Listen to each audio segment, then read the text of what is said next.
Hi, I'm Jessica Barksdale. I'm reading from my new novel, The Play's the Thing, set in 1598. It's a little time travel story, and my main character, Jessica, and her companion, William Shakespeare, are heading to the theater to get her some clothing for her to wear during her adventure. Will pulled the cloak around my shoulders, his mouth set and serious, but his eyes shining. We were enacting his favorite kind of scene, a hidden identity, a theft of clothing, potential arrest or social condemnation, or at the very least, eviction. Hunched over like a wise woman, half blinded by my wrap, I gripped his arm and we headed down the hall in silence, stealthy on the creaky wooden stairs, time stretching to the consistency of old gum. Then we were on the street and away from the Gumballs. Watch your step, Will said, escorting me around a thick stream of goo I smelled rather than saw. He yanked me this way and that, and finally, pushing aside the hood, I stared, gaping. Blood pulsed in every part of my body, a drum solo of no damn way in every cell. Will paused, allowing me to take in the scene. The sooty sunset was completely visible, no towering buildings to darken the already darkening sky. The street was a road, part dirt, part clunky cobbles, the traffic made up of men on horses, men and women in carts, women with baskets and parcels headed somewhere, probably home. Everyone wore ruffs, rounded collars, but the women were dressed pretty much as I was. All this clothing, despite the dirt.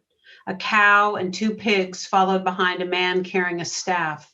Children on a stoop, dirty, shoes untied, not like mine with their spiffy fabric laces, cats and dogs at their sides.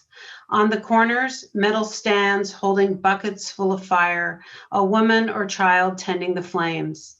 Manure plops dotted the road, enough that between the sewage and cow pies, we were walking a crooked line. I lifted my brand new dress in fluffy layers.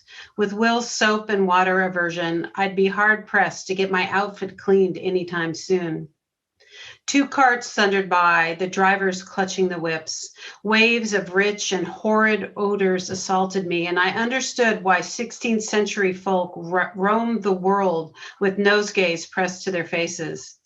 This is the church, St. Helens, Will pointed to his right. I nodded, but then I stopped walking, yanking Will back to my side. St. Helens Bishopsgate? Indeed. It was a nunnery, right, before Henry VIII?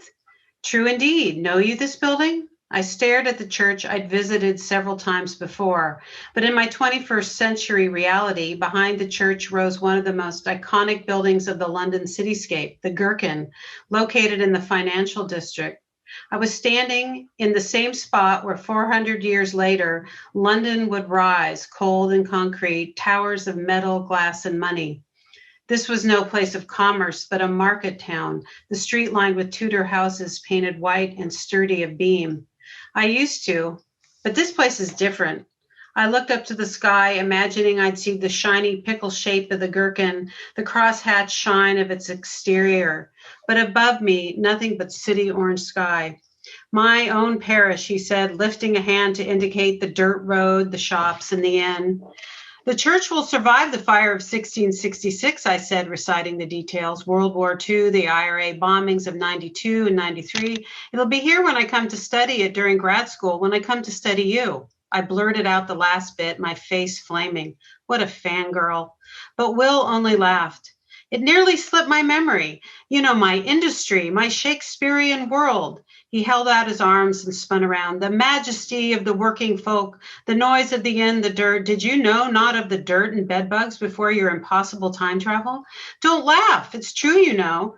First time I was here, I signed up for a walking tour. Shakespeare and Dickens, London, the old city. Pray tell, who is this wretched Dickens and how can he possibly share my London? After your time, not as important, but getting there. Will pretended to be insulted, but I could see the slight smile at the corner of his lips. Continue with your course of study, he says. We walked on. Why came you here? I came here to see your parish, such as it was in the year 2013, to see the church that remained, that survived the fire and war. The street looked like a movie set from a high production value miniseries. Everything looked so real. It was real. I was long past waking up. Marvelous, strange. I can scarce believe it true. Maybe it isn't. Will turned to me. Think you so? Such stuff as dreams are made on. What a phrase. What a play. The Tempest written so many years from now, as dreamlike as my visitation. But how I wished for every second here to be as real as the play I'd read 100 times since high school. It all had to be true.